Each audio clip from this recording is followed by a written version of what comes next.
Beautiful. Hi, everyone, and welcome to the Limitless podcast. My name is Theon Sims, and joining us as always is your co host, Dr. Matthew Preston. Say hi, Matthew. Hey guys, what's good?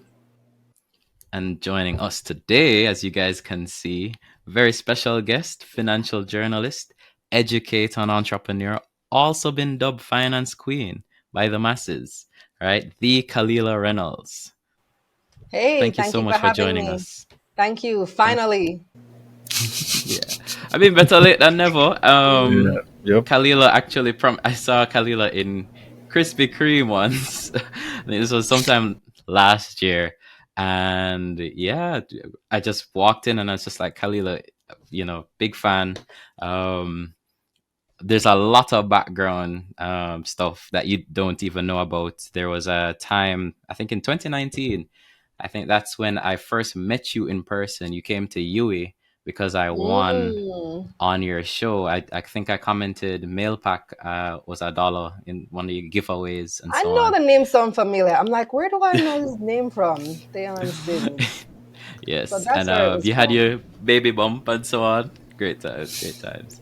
So And yes, he's thank you four so now. much. So wow, 4 years Yeah, ago and change. yeah, 4 years ago, right? Yeah.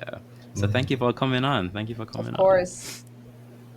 Okay, so we have a few questions, right? But one thing I want our audience to kind of understand is just to get to know you a bit more, because I mean, you are probably the most popular, uh, I guess, individual in the whole finance space in Jamaica, in that content creation space, right? So I know people see that side of you, but in terms of just the background as to who is Kalilah and how did you actually end up going from journalist to financial journalist? What was that transition like?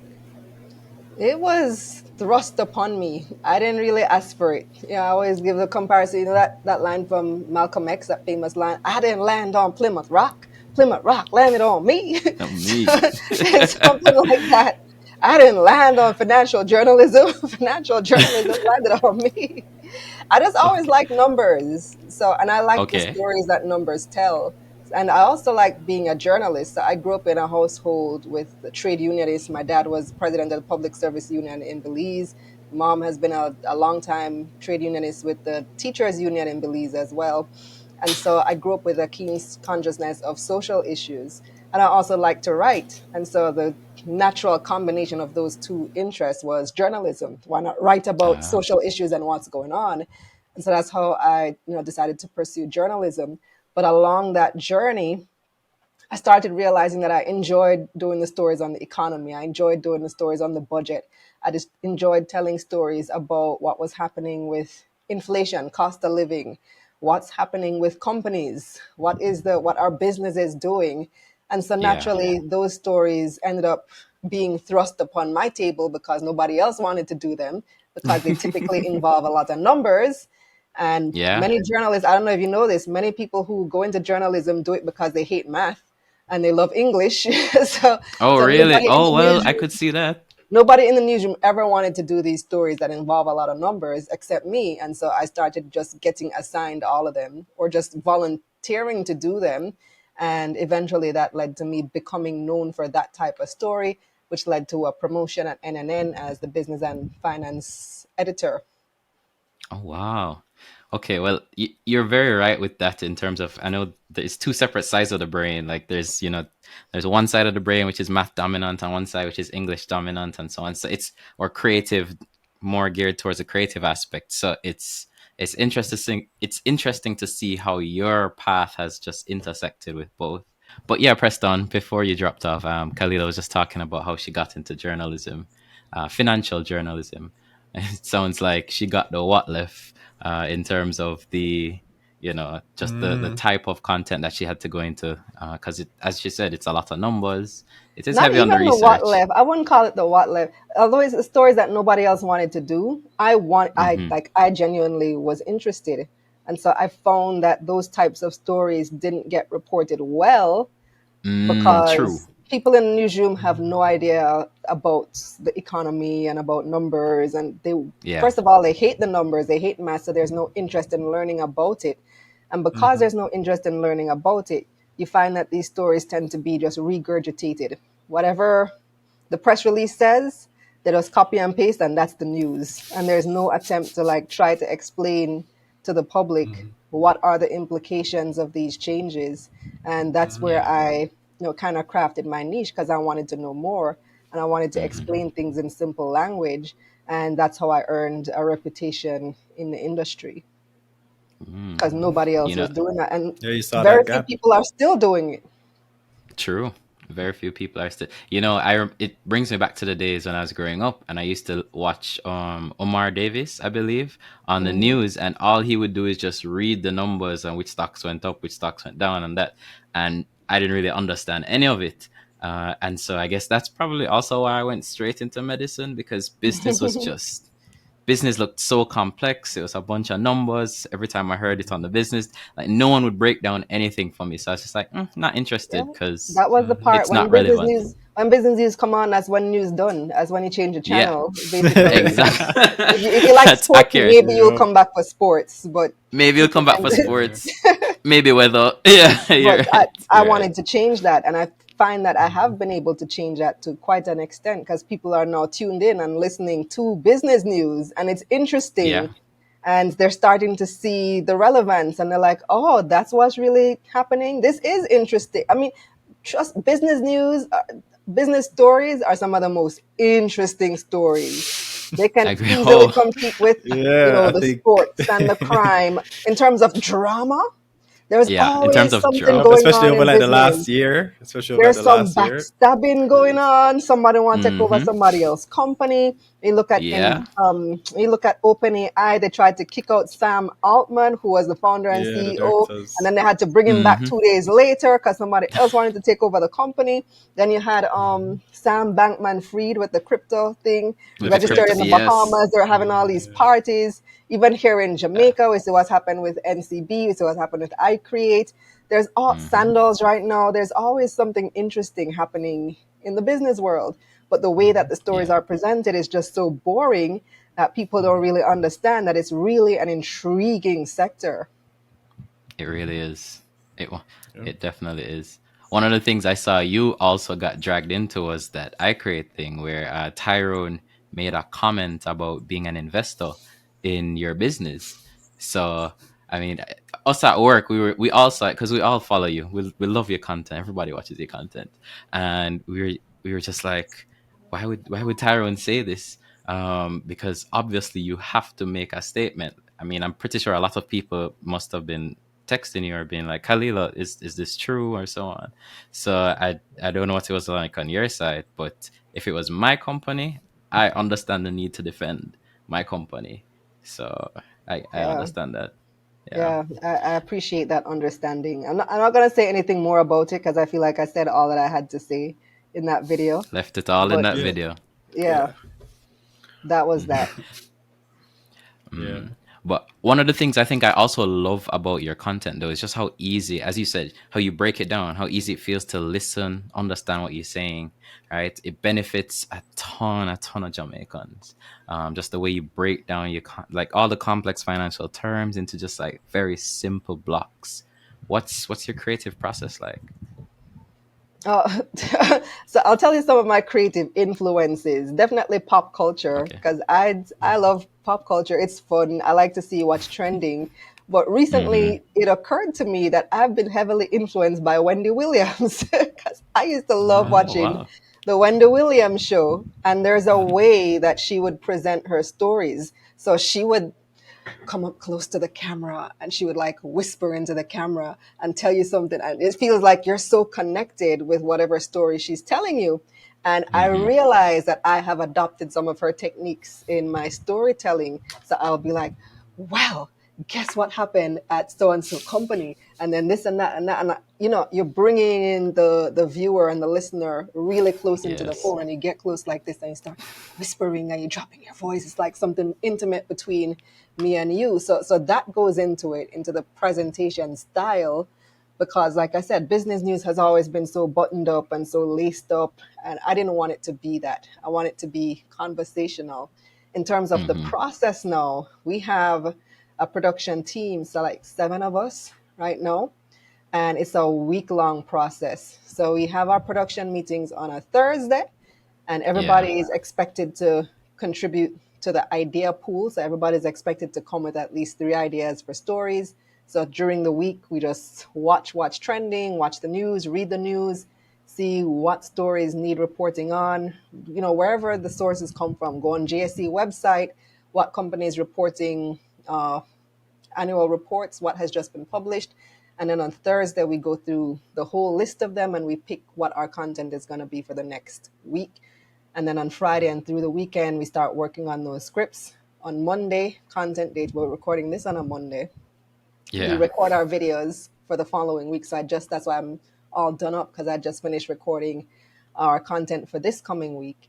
And then Really? I thought this was just a regular Monday for you. no, I don't I'm wear makeup joking. every day. I mostly wear Okay. makeup Okay. when I'm recording. And Oh, then okay. yeah, Okay. and then the production process, the post production process starts. So we start editing and releasing them throughout the week. So we have So a wait, when is your production weekend? cycle. When is your weekend? Because it So if sounds you're like working on the you, weekend. yeah, you So work straight through the weekend. our team members have different shifts. So the person who writes most of the scripts, her name is Sachelle. She will work after our production meeting Thursday. She gets to work Thursday afternoon on the scripts. Friday, Saturday, she takes Sunday off. Mondays when we record. She's usually finishing up the details on Monday. That's when I also review them and edit to make sure everything is, there's no mistakes, nothing litigious that can get us sued, Mm-hmm. and that good stuff. Hmm. And then Tuesday she works on taking stock as well. And then she gets Wednesday off. So she's off on Sundays and Wednesdays. And so we just kind of mix up the production cycle that way. Okay. But I meant you You guys though, working as an hard. entrepreneur. I don't Yeah. work Saturdays and Sundays. Well, Okay. Mm. I'm always. If you ask my husband, he'll Yes. say I'm always working. I work every day, but Mm-hmm. some things I don't consider work, but it really is Hmm. work. Like I love checking it. messages and going over stuff, looking at Yeah. ideas. In my mind, it's not work, but really it is work. So somebody asked me recently if I have any hobbies. I was like, hobbies. This is my hobby because if I wasn't doing this full time, this would be my Yeah. hobby. So it's Oh, yeah. work and a You hobby, know, and that's all I have time for between this and family. That's it. that's so funny that you say that because I've been watching a lot of YouTubers, and they've been posting that they're quitting YouTube and so on for a bunch of different reasons, burnout, etc. But I think it goes down to what you said. You really love it, so this is your hobby. If you weren't doing this, well, it's not your hobby; it's your full time. But it Yeah, would be a hobby if it wasn't, because you just love it and you just share it a love started for out it. as a hobby, and then it took Mm, on a life of its own, and now it's everything. I love that. Mhm. Love that. Love that. Yeah. So you spoke about how essentially when you were starting out, you were the only person who was doing your kind of content, like educational content, finance content, especially like Jamaican finance. Um, and you've built your business up to this point where you are now. What were some of the biggest challenges that you faced in that journey? There are quite a few. So one early on was being able to trust other people to take on some of the work, because you feel like you're the only person who can do it, right? At the time, Mm-hmm. like I said, I'm the only person doing it. Nobody else can do what I do. And you have this mentality that if you can't trust somebody else and you give someone else the work to do and they do it poorly, then you have to do it all over again. It's like doing double work, which sucks. But you have to realize that you need to train people in your process. And so Sachelle, who I mentioned earlier, she's now been with me for 4 years. And I was just telling Wow. her, like last week during our production meeting, and we also have Izzy, who's our social media manager. I'm like, I feel like I've created some mini me's, because Izzy does the social media side so well. Like she knows to Yeah. do a little bit of everything. She does some of the editing, she does some of the production, she does the scheduling, she Mm-hmm. does scripts sometimes. Like she's learned to do a little bit of everything, which is kind of what I do, a bit of everything. Nice. And then Sachelle Mm-hmm. has gotten really, really good at writing in my voice. So she will write a script that sounds like me, that sounds authentic to me, which didn't happen overnight. It's been, like I said, 4 years since she's been with me. But you do Yeah. have to let go, trust the process, train people, realize it's going to take some time for them to get it. Because, like me, she was trained in journalism, but not in finance. And so Yeah. eventually they're going to get it. And then the second Okay. thing, so that was early on. Now I have no qualms about hiring people and training them, even though it's a pain. We're in the hiring process right now. The second thing was the hardest thing I've been through was 2023 as an entrepreneur. 2023 was tough, was tough. Because SSL Yeah. mashed up the whole business. After Ah, SSL, the Yep, fallout yep, was yep. truly great trust. because we had a lot Yes. a lot of people, especially in those early months, January, February, March, April, even. Nobody Mm-hmm. trusted anything that somebody like me was saying. They're like, Yeah. oh, so I put out a video and the comments will be, oh, you're one of them people that's going to thief my money like Gina and Panton. Uh, What? I don't invest for people. I don't Yeah. manage people's money. Money, I right? I sell Yeah. courses. Oh, you want to sell me a course about investing? So you're gonna thief my money like so and so? And why should I invest? And so we had to stop Yeah. advertising the courses, which was one loss of Wow. revenue. Wow. And then nobody was doing so. Nobody, all the IPOs that were planned got halted, and I Yeah. hear typically that. we get paid when IPOs come out because people pay us to do interviews. We do paid Yeah. interviews for IPOs, APOs, any public offer. We get paid usually. None of that happened last year. We had one IPO compared to what probably like 10 the year before. So we lost that stream of income. All the Mm-hmm. speaking engagements that I usually do, like nobody wanted to talk, so nobody was having those types of events. So I wasn't getting booked. So another stream of income gone, and it Wow. was it was it was difficult. Tough. Last year was really tough on my business. We're starting to rebound now, a little, like the business is starting to come back in, and I'm starting to hear about IPOs again, which is good, and people That's are good. interested Yeah. again, and people are starting to buy the courses again. But last 2023 was a tough year, and I Yeah. I realized, it mean, made me realize that even though in my mind we were diversified, right? We have all these different streams of income, but they're all connected. tied. Tied to the same. Yeah. Yeah.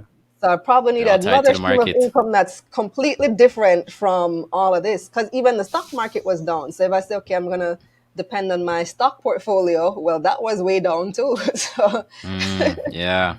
The market still hasn't fully, it's very iffy right now. I agree. And yeah, that must have been challenging as an entrepreneur to go through mhm. all of that in 2023. Especially after How did you? 2022, you probably would have like started, you probably hired more people in 2022 expecting Yeah. 2023 to be good. So you would have taken on Mhm. more expenses and then expecting more revenue, and then that happened. Yep. We made Yeah. a loss 2023, a big loss. And that hurt Mm. because the loss is coming from my personal finances. It meant that several months I couldn't pay myself. But the one Yeah. thing I made sure I did was make sure staff Please is stop. paid. That's always Yeah. first. But there are several months that I didn't pay myself. I had to take out personal loans. I had to, Mm-hmm. good thing I have a good Wow. husband that kind of held me down during that time too. I had to depend on my Big up to Dr. savings. Reynolds.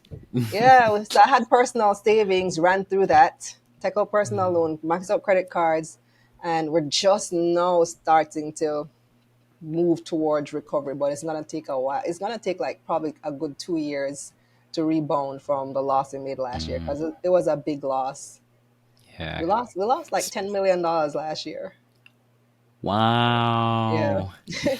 So we did That's in heavy 2022 we did 30 million of hmm probably like 32 million in revenue. in revenue. And out of that we had like 3 million profit, and then 2023 we did 20 million in revenue. Oh, wow. So to go from Yeah. I can 32 see million to 20, like to, 21 million with the hmm same expenses, that's a Exactly. big hit. Yeah. Yeah. That's a huge hit. Oh boy. Wow. Well, I mean, uh, in my opinion, so I mean, based on everything that's going on right now, I also expect more listings this year, especially with Nigel Clark saying he's raising the junior market threshold. So I would not even just more listings, but maybe additional offerings, IPOs, and so on. I see a lot more companies coming to market. So I'm more optimistic for this year. It is as we record this now, the 18th of March, and I there haven't been any listings this. Q1's almost done, and there haven't been any listings this year yet. But I still am optimistic. So let's I see. know of one Let's that's see. coming, like probably in the next, hopefully within the next month or so. Oh, Okay. The okay. other thing to say Can on you you? have to meds if And there's I also wanted. one I wanted to say coming. if she could say, but no. No, I can't say. I can't say. There's Fair, also fair, one fair, fair. coming. There's also going to be an IPO in Trinidad fairly Oh, soon, which will be their first IPO since about 2019, like since before COVID. So wow, that's oh exciting. yes. we're spoiled. Ah, We're, yeah. We're so spoiled in we're Jamaica. complaining. Only one IPO a year. They're like one IPO every 5 years. Yeah. Wow. Wow. Okay. Yeah. Wait, you mentioned You were saying something something there, earlier person? Yeah. about that you're hiring. Would you like to say what? Because maybe someone, a listener, is interested. Well, I don't know when this will come out because we're very far advanced with the hiring process already. We're doing the Oh, interviews okay. tomorrow, March 19th. So hopefully I find our person there. But the position is a producer, media producer. So we have somebody now who is leaving because she recently migrated. So we're looking Mm, to fill that role. And the main responsibility is going to be producing Taking Stock, which is the show that airs every Tuesday. So you have to find the guests mm-hmm. for that show, pitch ideas, write the scripts. Um, that's one of the responsibilities, but there are others as well. That's the main thing. Mm. Okay. Well, I hope you find someone. Yeah. I hope Hopefully so this is too. the one. We got some good applicants, so I hope so too. Okay. Do you find that now that you do a lot of, because of the area that you're in terms of financial journalism, has that helped with your investing journey? How, like, are you more able to analyze companies better because you constantly have to be looking through companies and knowing about what's going on in the economy and so on? Has that transformed your investing journey? Yes and no. So in the beginning, I definitely say yes because it helped me to understand things better. Like I immediately know what to look for. There's kind Mm-hmm. of a framework in my mind that I immediately know what are things that I need to look for. What are the red flags? What are the green flags? And I can just jump to that point in the prospectus or to that point in an interview and know what to look for. But on the no side, being an entrepreneur takes up so much time that, to be honest, I Yeah. have less time for investing, like to be looking at in the market and seeing day to day what's going on like I used to. Like I used to be heavy into it, Mm-hmm. and investing was a big part of, I wouldn't say my income, but partly so. Yes, I was always looking at my portfolio, measuring what's going on in the market, what new should I buy now, what should I sell right now, and I don't have time to do all of that anymore. So I'm not as involved as I would like to be, in Yeah. terms of investing and being in the market. But the good thing is my husband now is. So he's now all into it, and he will be showing me, babe, look what happened with this company, and this one lost, and this one gained. I think we should sell this, or we should buy that. So he's now kind of taken over our portfolio, and I Nice. leave that in his hands now. Nice, nice. It's so funny because so I used to work at Mandeville Regional Hospital with Dr. Reynolds, and we were on orthopedics together. I remember Mm. we came out of surgery one of the days, and we were just talking about companies. It was me and one of the residents, Watkis, Carl, and we were just talking about companies, and then all of a sudden I hear Dr. Reynolds talking about Cygnus and so on, and we're just like, wait, you also invested? And then he was just so involved in the conversation. I was shocked because there's not many doctors I see into investing, or know anything about And at stocks. that point, he was like, "Do you know who my wife is?" Right. You didn't make the Yeah. connection yet at that time, huh? No, I made the connection. I Oh, definitely you made the did. connection. It made Oh, sense. Yeah. I remember even seeing you at Jones's. There he always was it Jones? Dr. Yes, Jones. it Yeah, was he has a Dr. Jones. Christmas party for Chris, the yes, staff, for Christmas the residents. party. Christmas party was a rough time on orthopedics, so you know that's bikeman season Oh, and so so on. that's how I also know you. Yeah, Okay. yeah, we've had several run-ins. But yeah, that was actually a rough time at orthopedics. But that Christmas party was good. That was actually very fun. But how is it? So how is that? I don't know. How did you convert him? Is what I want to ask. Is it Convert? passive? Like was he He just didn't take much. yeah? Was it or was he always?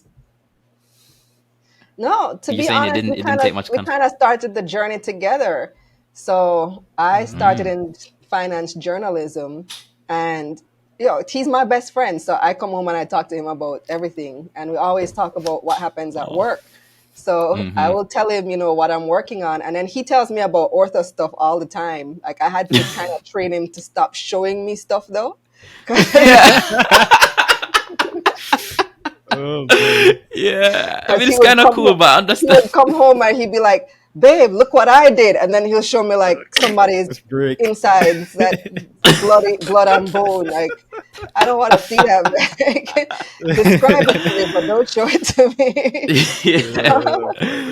So One thing it's I will say is he's very meticulous. I want to just mm, big him up for that. He is probably the most meticulous doctor I know, especially on orthopedics. They're sticklers, but like him, he really tries to ensure the patient gets like 100% out of us as doctors. So I want to just big mm. him up for that. But yeah, Oh, I'll tell that him was you just a said that. tangent.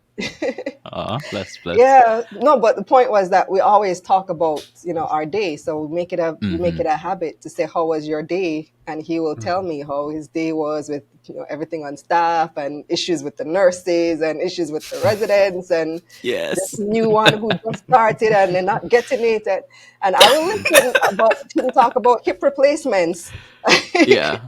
Yeah. Not that I really care about hip replacements, but I care about Mm-hmm. him and his Mm-hmm. experience doing the hip replacement and how that impacted his, mental health or his state of mind right now. Like if it didn't go well, that's going to affect how he feels when he comes home, right? True. So, and Yeah. then same thing, I will tell him about how my day was at work, what I'm working on right now.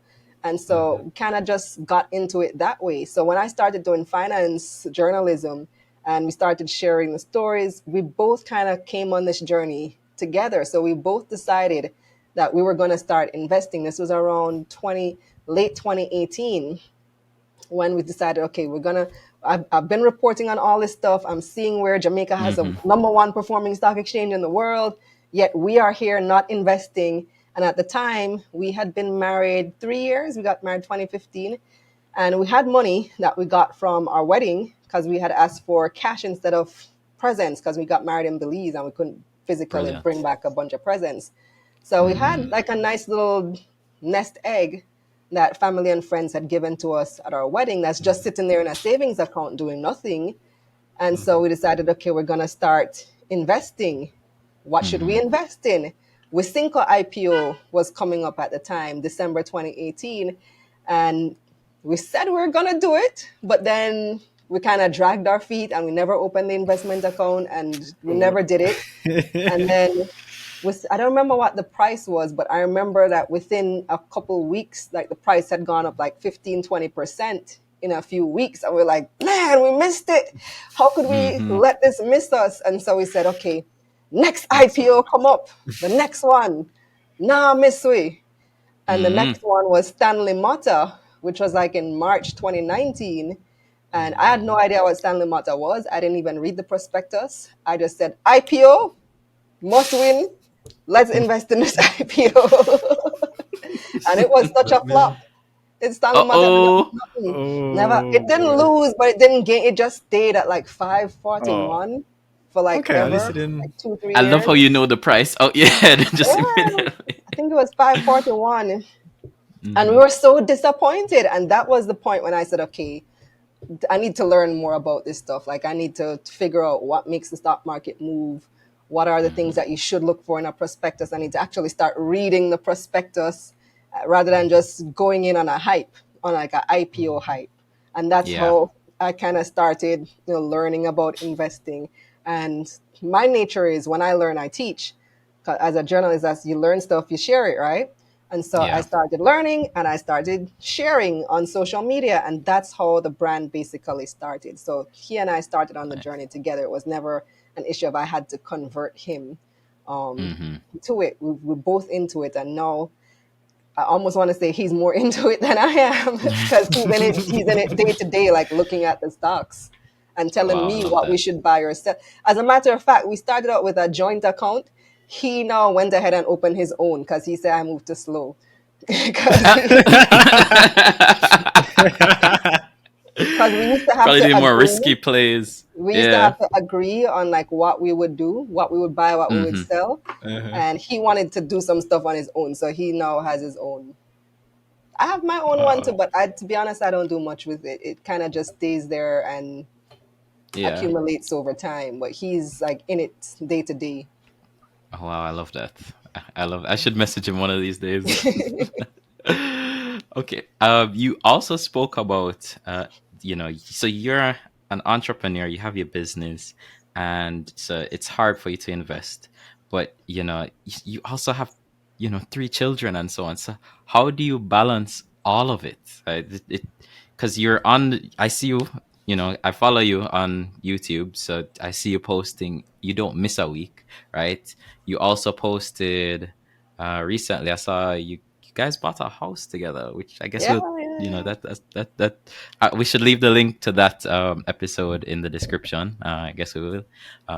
But yeah, how do you have three children? So how do you balance everything? Being a mother, being a wife, It's how do you hard. balance It's it all? not easy. It's not easy. But you have to set boundaries. Part of what Mm, helps with it is having the work schedule, like I mentioned. So yeah. even though we're putting out content every day, it gives the impression that I'm working every day, but I'm not working every day because we only record on Mondays for the entire Mm, week. So it seems like I'm busy, busy, busy doing all this stuff, but it could be that I'm just recording on Mondays and chilling the rest of the week, you know? true. So, True. so True. you True. set it up so that I'm not chilling. I wish I was chilling the rest of the week. There's always stuff to do because as a small business owner, I have to be doing some other accounting, I have to be doing some other production, I have to be doing Yeah. overseeing everybody, making sure the deadlines are met, working with sales, making pitches to potential sponsors, making sure the producer gets the material to the sponsor, and taking care of all of that, all of the loose ends. There's a lot of work to do every single day, every single week. But I do try to set boundaries. So I don't work on weekends for the most part. Mm-hmm. I try not the 9 to 5 for sure. I may still check messages and respond to stuff here and there, but I'm not going to sit down at a computer for hours on a Saturday or a Mm, Sunday. I also try to limit my working hours to make sure that I'm done by 6 o'clock, sometimes five. But especially if I'm in Mandeville, I'm gonna mm-hmm. leave that at 6 because 6 o'clock I'm gonna spend with my family. And if people want to have meetings or call me at that time, I'm like, I'm not available. So I have to put my phone Yeah. on do not disturb during those hours. So and I tell people don't schedule me for stuff unless they're paying. If it's a pay, if it's a paid event, I will do Yeah. it. Gotta A pay bit If more it's up. a lenient. paid, yeah, if it's a paid event, I'll do it. But for Mm-hmm. the most part, I try not to schedule things during family times. I block that out on my calendar and set those boundaries. It's something that we had to work on as a couple as well, because early Yeah. on when it was just me and I was doing everything, and I was pregnant at the time, and then after my son was born, my husband had to be like, babe, you're doing too much. You're not fully Yeah. present. And they're breastfeeding with one on one side and then trying to type on the laptop with the other hand. Like it was a lot, Wow. I had to learn to Yeah. set the boundaries and listen to what my family is saying. I also split my time between Kingston and Mandeville. So I'm in Yeah. Kingston Monday, Tuesday, and Wednesday. And then the rest of the week I'm in Mandeville. So I So that try to, highway, you yeah, must love the I new leg of the try highway to, then. yeah, love it. I try to like cram as much work as possible into Monday, Tuesday, Wednesday, so that, Yeah. and I work late Monday, Tuesday, Wednesday. So like right now it's 6 o'clock. We're recording this. If I was in Mm-hmm. Mandeville, I would not be. And I've told you no before. So last week you guys wanted to do this Friday evening, six Yeah. o'clock, and I said no. And that's the reason I said no. Once I'm with my family, I'm not gonna do stuff anytime after 6, anytime in the evening. If I'm in Kingston, I don't mind working till 8, 9, 10 o'clock at night. But when I'm with my family in Yeah. Mandeville, Thursday, Friday, and the weekends, I have to set those very strict boundaries. Mm, okay. Okay. I love that. That's actually good advice. Of That's course. something I also do. If it's something I really love, I will, or if it's for somebody I care about, I will just block that time off in my calendar. I never used to do it, and I would find myself, doing work when I'm out. I'm out with my friends, probably having dinner or something, or we have our games night, Yeah. and I'm still texting and so on. So yeah, the work does follow you, especially Hmm. when you're super busy as an entrepreneur. The work Yeah. will So I have always to follow I have you. to cram the work on those days because Thursday and Friday, once I pick up my kids from school, which is like 1 o'clock for my Hmm. son, 2:30 for my daughter. Once I pick them up, the day is done. Like I can't get anything productive done once they're home. So Mm. um, I really have to cram the work into the first half of the day and into those days that I'm in Kingston. Okay. Okay. Um, what advice do you wish that someone gave you before you started Money Media? Hmm, that's a good one. What advice do I wish someone gave me before I started Money Media? Um, hire an accountant. Straight at the beginning, like don't try to do all that accounting work yourself. And I'm still in this because I hired an accountant and then I had to let go of the accountant because the last year was so bad. Like I didn't have the money to pay the Mm-hmm. accountant.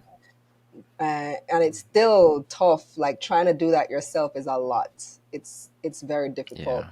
But if you start out with that in mind and making that provision, that should be one of your very first hires to make sure that your money is in order, your reporting to TAJ is in order, you're not missing, you're not getting fined for filing late and all that stuff.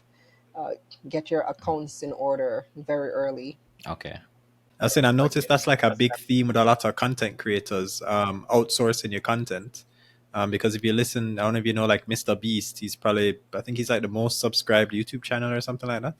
And he Hmm. spoke about like from the beginning and like trying to outsource a lot of your content. And you even mentioned it before about how like you train certain people. In the beginning, you were kind of hesitant to let this Well, person do this for you not because content, but just roles. You mean, Preston? yeah, outsourcing roles Yeah. in your business. But Mm-hmm. like Mr. Beast even said he had that issue because he kind of be like, okay, I have all these ideas and stuff, but then there was his friend, I don't remember his name, and he essentially spent so much time with his friend that he said like just like how you said, oh, your worker now almost like thinks like you. It's almost like a mini Kalilah in a way. Like he said that about Hmm. his friend. He was like, no, it's almost like they're synced in a way, and he can just like say, hey, I can let you do this because I know you're gonna give like that same level of quality that I want in my products and stuff like that. Hmm. And it's not always perfect. So I see things Hmm. sometimes, like the emails. I don't write the emails, and I will see the email come in and a certain subject line. I'm like, oh, I wish that wasn't the subject. It should have been a different subject line, but it's already out. What can, I'm not gonna change it now. You try not to Yeah. micromanage and you try to Yeah. give people certain leeway, but you also have to give continuous feedback. That was another Hmm. important lesson. So I would have people doing work for me and I hated what they were doing, but I never told them Hmm. the shortcomings that they had. Mm. And then how can I expect them to improve if I never tell them what the issues are? Because I was, Yeah. this trying to be this non-confrontational person. That's kind of my personality. I don't like confrontation. But when you're a CEO, you have to communicate with your employees. You have to give them consistent feedback, even if it's negative feedback, because that's the only way that they're going to grow. Hmm. And there's a way you do Mm. it. Like there's a way that you can give the negative feedback. Like you don't just say, "Hey, this is horrible." Just be like, "Hey, Hmm. I didn't like this as much, but I think you could." And you also give solutions. So you say, "Okay, I didn't like this, but this is what I would have preferred," instead of just saying, "I didn't like this at all," and the person just has Right. to figure it out on their own. Right. And there's a way to talk to people. So not just that, but you don't want to embarrass them in front of other team members, for example. So certain things you don't want to call out in front of other people. You want to have a one-on-one. so that it's better received and they don't feel embarrassed in front of everybody else. Yeah. There's a lot to learn being in a management position. Yeah. Yeah. Yeah. All of that resonates very well with me because I have several instances. Well, or so I have a couple businesses that I try to manage as well, and all of those things that you're saying. Hire an accountant. Jeez, accounting work is so tough. It's tedious. It's so tedious. Just managing the money, the cash flow, everything. I would rather somebody else do it. So you're right. You have me thinking, hire accountant. Learning Like I literally just QuickBooks. I'm yeah, like going on exactly. YouTube. You going on YouTube doing QuickBooks tutorials. Precisely, exactly. How do I enter Yeah, a I've watched a loan in couple of those. QuickBooks? Gosh. Yeah. Um, not really off topic, but one thing I've noticed is so we kind of are part of the finance space now, Preston and I, even though we don't want to admit it. We do still talk a lot about finance. We educate a lot of even med students. We do that a lot for the med students, where we try to just introduce them to just budgeting, finance. We spoke about credit cards to the MBBS group that just left, and so on, because we realize in medicine, not a lot of people, not a lot of doctors I know are good with money, and so we want to change that. And I think even for in med school, we're not taught it. There's no course at UA where we're taught those things, and even the investors that we talk to, the people that actually do become investors out of that, it's usually males, and even in the whole finance realm, that's a male dominated space. So I wanted to know, as finance queen, of course, have you faced any challenges, and what changes do you hope to inspire within the finance and journalism industries regarding like gender equality, representation, those kind of things? Because it's so hard for me to find a lot of women interested in finance, and they may be interested, but just because it's just so heavily male dominated, they may just be turned off. So I don't know if you faced any challenges personally, but yeah, Yeah, I and how do still you hope to notice inspire? I still notice that on my YouTube channel on Taking Stock especially, the audience is Mm-hmm. still like 70% male, 70 to Mm, 75% male, the minority female. But on my other content, my shorter content, the bottom line stuff, and on Instagram and TikTok, I have more mm-hmm. female viewers. So Oh. I guess there is a difference in how things are related to male versus female. When I first started out, I used to go to these events, like I'd go to the listing ceremonies of new companies, and I'd be the only woman in the room very often. But Yeah. I think there is some change happening. There are more women becoming interested, which I really love to see that. And I find that in terms of like the courses, majority women. And I don't know if it's a thing that men don't like to admit that they don't know. So It's they're quite not going to take possible. a course. They're not going to take a course. Like, you can't teach me nothing. I know everything already.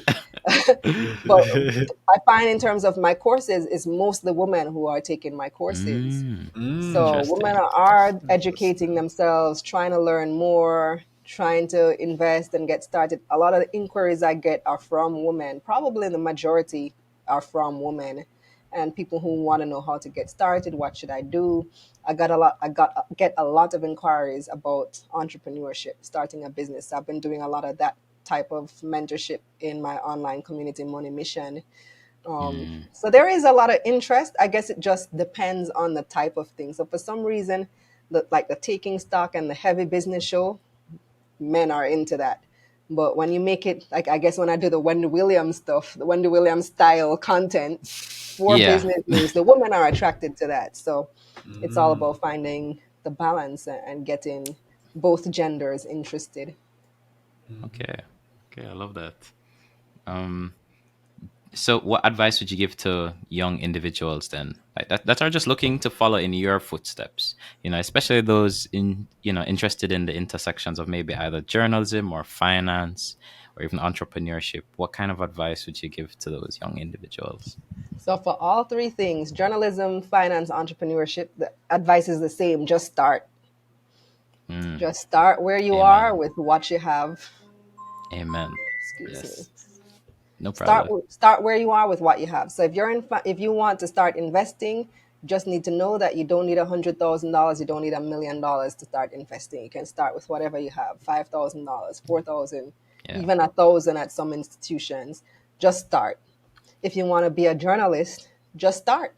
Start doing stuff on social media, and Yeah. that's going to get you noticed eventually, and it's going to have something, you will have something to show when people are hiring.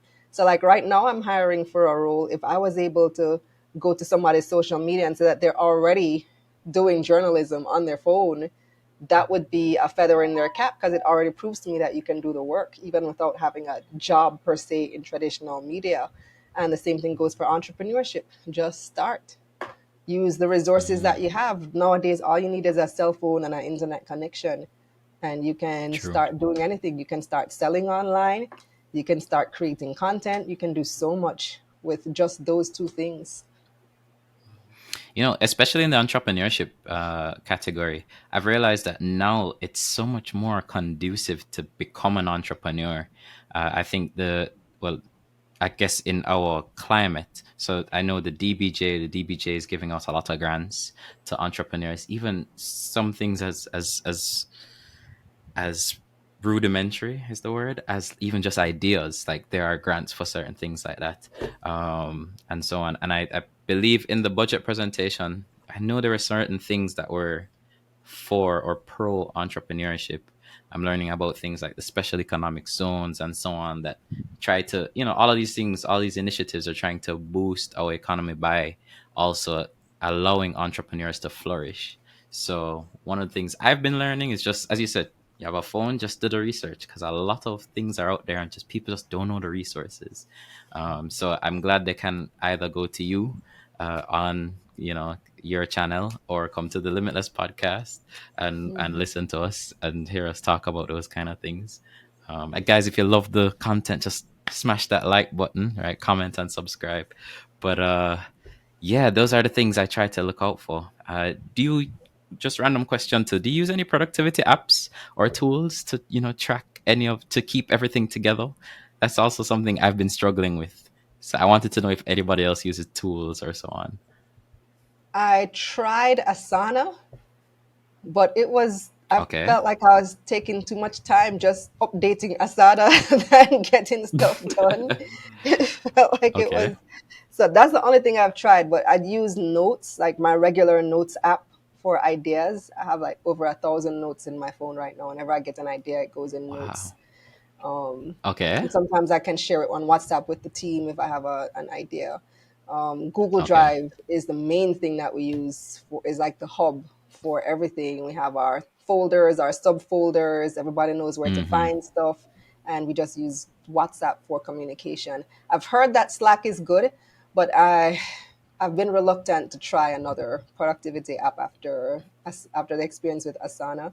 So I don't know. Yeah. I've Maybe never I'll used try it Asana. someday. And then something else. Somebody referred something else to us, but we haven't tried it. I think the system that we have kind of works. Mm-hmm. There Okay. are there is room for improvement in the team's communication. It is a little bit tricky when you have a 100% remote team. Everybody works online, and so Mm, we don't get to see each other in person often, except when we're on our recording days, and that's not the entire team. So sometimes yeah. things get lost in translation. Um, when you don't know each other's personality that well, because some of them never met in person, you know, it becomes a little Yeah. bit tricky. And that's something that I want to improve. Like we've been saying that we want to have monthly meetups for the team, just so that we get to know each other better as individuals. It hasn't really panned out, but it's something that we do need to work on. Mm, yeah. Okay. Team building is crucial. Okay. I remember we mentioned it earlier that we would love to talk about, or ask every guest this. So what are some stocks or companies that you like on the JSC now, and why? And we want to So preface this by saying this is not financial advice. This is good. just for entertainment purposes only, right? Just our opinions, not financial advice. So, like I told you, I personally haven't done any investing in probably months now because my husband is the one who does it, Hmm. and I'm not really in it day to day. I wish I was because it would inform the things that we report on. But I do have some favorites that I always watch. Seprod is one of my favorites. Uh, Good dividend paying company. When we first got in, my husband and I, we bought in. It wasn't an APO. They did might have been a rights issue. And ever since then, we've just always been happy with the returns that Steprod has given because the stock price consistently goes up. They pay good dividends, and then they now have this new deal. Can't even remember what the deal is. They're making like, was it soap or something? I can't remember what it is, but they're manufacturing for like a foreign company now, which I think is going to have a big impact on their revenue in the coming year. Actually, I should look it up and tell you exactly what it was, but I remember Seprod signed a big deal fairly recently. And then on top of that, so the next one that I like, one of my favorites is Trans Jamaican Highway. Now, you guys would remember this stock listed right on the cusp of COVID. So uh, I also have a personal connection to it because it listed like right around the time that my son was supposed to be Of born. course. so so there's a personal connection, and then seeing how the stock Oh, grows along with, and my son is 4 and that it's 4 years, and it's grown with the company, it's grown with my I'm yeah. soon family. four. So there's a personal connection there. But recall when that stock Hmm. listed, it was like right in the middle of or the beginning stages of COVID. And so that stock Yeah. tanked right after listing. Yeah. It was like 141, I think was the listing price. And then COVID hit and it just fell to like 120, 125, and people were Yeah. panicking, people were scared. But since then, we've seen consistent returns with Trans Jamaican Highway. They also pay great dividends. They have, the Mandeville leg has now opened. The toll, they haven't started charging toll on that yet. So I'm looking forward to when they do start charging. Not that I'm looking forward because now I have to pay because I drive that toll all the time. They said it's going to be April. But on Mm. the other side, even though I'm Hmm. paying the toll, I'm also getting back from the toll, which is one thing that I like about choosing companies to invest in. Choose companies that you are familiar with, that Yeah. you use, that you patronize. So I drive that highway all the time. Now I'm going to get a return every time I drive on that highway. So, things are happening there, and I love to see the growth of it. So those are two of my favorites. They're traditional, nothing out there, but they're two companies that I like to look at my investment and see the returns that we get over time. I Okay. mean, as traditional as they are, I mean, Transjam is one of my favorites as well. And they've been doing amazing. Over the year over year, they've gone up at least what, maybe 100%? Could be Yeah. more. And then, so look when they Um, Yeah, start more than charging that. on that Mandeville leg. Imagine what's going to happen when they finally start charging and the exactly. revenue I think numbers come out. And then everybody's going to be frightened and you'll be like, but you guys should have seen this coming. yeah, exactly. I remember I looked at the PE today. I think the PE is like 11 or so on. It's low already, and those revenues haven't come in. I think the JIO acquisition has already been done, like the complete acquisition of it. I'm pretty sure I saw that in their last report. So they acquired 50, I think about 51% before of the company that operated, the toll itself, like the toll booths, all of that. And then they had the option to buy the other 49%. And when they bought that 51%, it was a drastic drop in their expenses. So now that they acquired all of it, that's gonna be a not. We're gonna definitely see another drop in their expenses. So those margins are gonna go right up. And on top of good revenues coming in, and then they announced a dividend today, I believe too. I think it was Mm. 0.9 cents. It's point 0.09 cents. Do you remember the dividend, Preston? The dividend announcement? It was something like that. Yeah, like 9 cents. Yeah, 9 cents, Yeah, and 9 cents. that's pretty nice for an interim dividend. So they pay regular dividends. It's a stock I love. Just love that stock. So and it's given me Right. So I returns, so found I can't I complain. found I found the info on Seprod. So they signed a deal with a global manufacturing brand to produce butter, like some very recognizable brands. So they're gonna start making. I can't believe it's not butter in Jamaica. Yes, Also, Blue Band. Blue Band is also very a popular baking butter, Imperial, and some other ones. So those are now going to be produced in Jamaica by Seprod, which is expected to add 3 million US dollars to their bottom line annually. Well, to top line really, oh, to that's revenue. big. That's big. Mm-hmm. Yeah. So, and I also saw Mm. here it says for the 9 months ending September 30, 2023, Seprod achieved revenues of 82 billion JMD. That's up 60% over the corresponding year. Net profit was up almost 4 billion, up 51% over the prior year. And then now on top of that, we're going to Wow. have this new revenue stream producing butter for these global brands. And then we had Richard Pandoi, the CEO, saying he plans to grow the billion to 1 billion US in revenues in 2 years.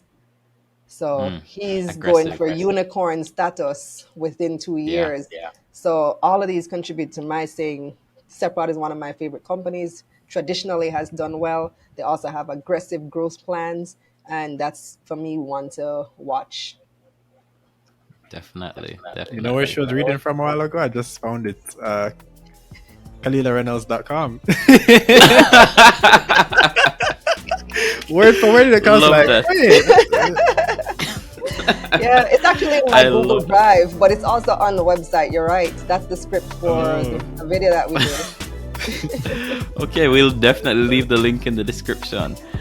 Kalilah, thank you so much for joining us on this episode. We really appreciate it. Um, I don't know if I have anything else to say, but guys, if you love the content, just like, comment, subscribe. It would do us a massive favor. Anything else you want to leave with the people, Kalilah? Let's get this money. Go to moneymissionja.com.